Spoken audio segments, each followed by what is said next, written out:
you've probably seen some urban combat, I'm guessing.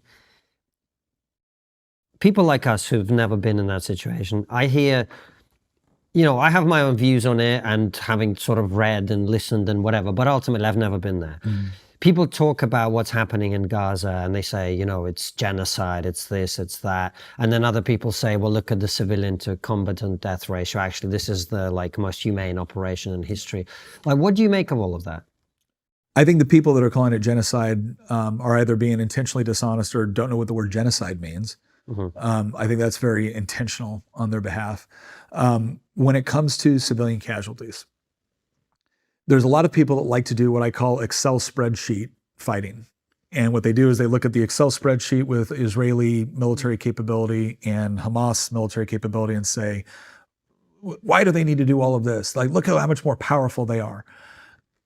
The reason why asymmetric warfare exists is when you have a weaker force that is attempting to utilize the strengths of the stronger force against them. So they're putting themselves in the best advantage possible. So I did a video on this. We have a program called the Y Minutes. And we talked about what is Hamas's strategy. And one of the questions that I asked when I looked at this from a strategic standpoint is, okay, so Hamas knew when they went into Israel that they weren't going to overthrow Israel. When they took hostages, they knew that the IDF was coming for them. And yet they did both, right? So they knew they couldn't defeat the IDF militarily. And they knew getting hostages would force the IDF to come after them in a big way. So why'd they do that? And how did they know that Western academia and media would almost instantly be on their side?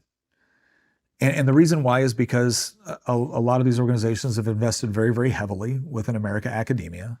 I don't know the numbers for European academia, but I'm assuming it's probably significant.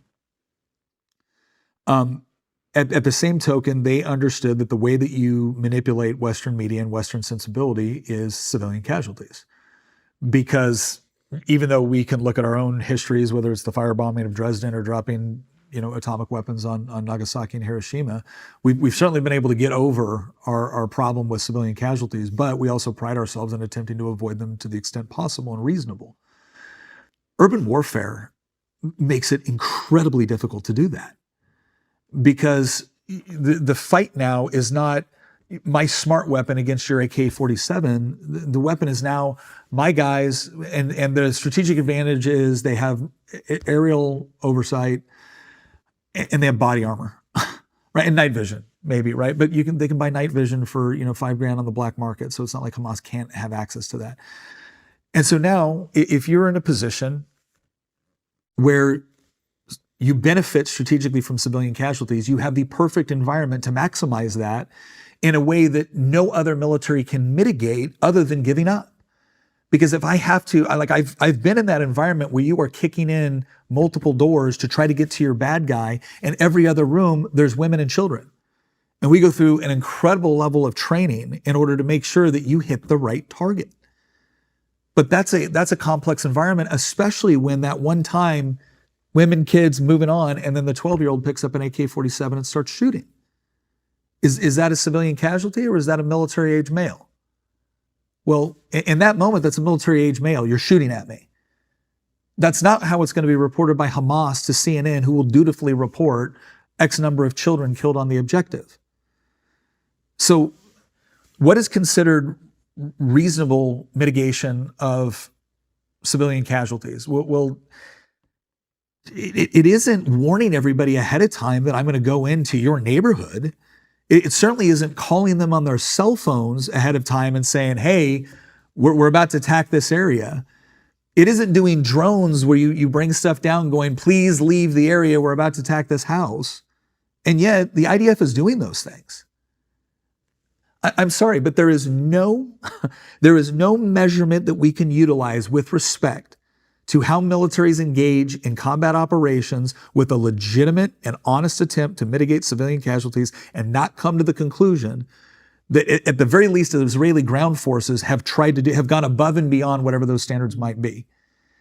And so at this point, what an honest media would be asking is, why do you insist on keeping women and children in combat zones? Hamas is not confused about where Israel is going to go. Why won't they move them out of the areas? Why do they keep them in those areas? Why do they insist that they stay? And another video we did a while back was we asked the question on why don't more Arab countries accept Palestinian refugees? The answer is they used to. And then Palestinian refugees sided with Saddam Hussein when he invaded Kuwait. They tried to overthrow the Jordanian government. They did help destabilize Lebanon. They've caused problems within Egypt. And so it's not that I am trying to minimize civilian casualties when they take place. But I think it's absurd to rationally look at what is going on the ground right there and then come to the conclusion that Israel's just saying, if Israel wanted to genocide Gaza, they could.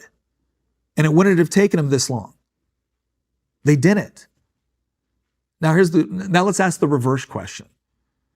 If Hamas would have had the strength on October 7th to do everything it wanted to do, would Israel still be here? We know what they do. I visited the music festival. I visited some of the kibbutz. I'm not confused about what they would do with similar power. And so that's the part where I get frustrated by this because, again, I understand Americans that are saying it's Israel's war, not ours.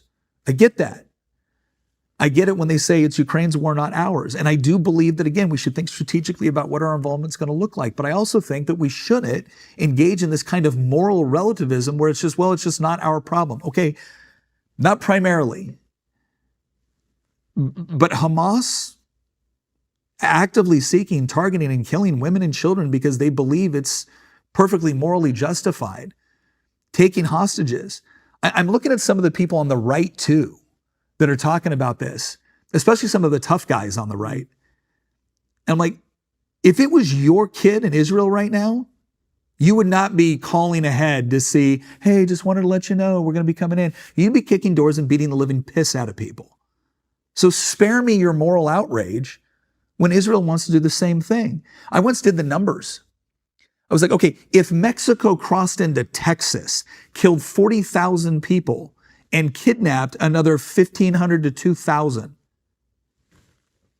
and then the EU called for the United States to engage in discretion and a ceasefire, I can tell you how quick we tell them to go F themselves before we went down there and proceeded to demonstrate to everybody in the world that that was a really bad idea.